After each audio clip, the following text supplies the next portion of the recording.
તો જો ડિવાઇન ગેલેરીમાં પટોળાનો સેલ લાગી ગયો છે. તો જો આ મેં જે સાડી પહેરી છે તે ઇક્કતની છે. તો જો ઓરિજિનલ પટોળા છે ને જે 12,000 રૂપિયાથી સ્ટાર્ટ થઈ જાય છે. મેરેજ સિઝન માટે બેસ્ટ છે, પહેરવામાં એકદમ કમ્ફર્ટેબલ રહી છે અને એકદમ લાઇટ વેઇટ હોય છે. ઓરિજિનલ પટોળાની વાત જ અલગ છે. આ પટોળામાં જ છે, 2,000 રૂપિયાનું છે આ પટોળું.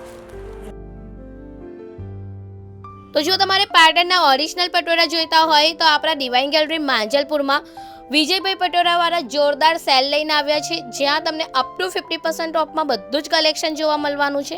ઇવન અહીંયા તમારે બાંધણીનું બી કલેક્શન જોઈતું હશે તો મળી જશે. તો જો આ લગરી પત્તા હતું, બહુ જ મસ્ત કલેક્શન્સ અવેલેબલ હતું. તો અહીંયા તમારે 10,000થી લઈને 1,00,000 સુધીને તમને પટોળાનું કલેક્શન જોવા મળી જવાનું છે. ઇવન અહીંયા તમને ડ્રેસ મટીરિયલ પણ મળી જશે. તો જો આ ક્રીપમાં હતું તો સારું એવું કલેક્શન અવેલેબલ હતું અને વેરાયટી ઘણી બધી અવેલેબલ હતી અહીંયા. પછી જો તમારે વેડિંગમાં સ્ટાઇલ કરી શકો એવા તમને જ્વેલરીના બી ઓપ્શન સારા એવા જોવા મળશે. તો એમાં બી સારી એવી વેરાયટીઝ અવેલેબલ હતી. તો મને તો કલેક્શન ઘણું સારું એવું લાગ્યું. તો જેના ઘરમાં મેરેજ નજીક આવતા હોય એ લોકોને વિડીયો મોકલી આપજો, કેમ કે 4 જ દિવસનો આ સેલ રહેવાનો છે, તારીખ 27થી લઈને 30 મે સુધીને. તો ચલો વિડીયોને શેર કરીને જાતે જતા આવજો. બાય.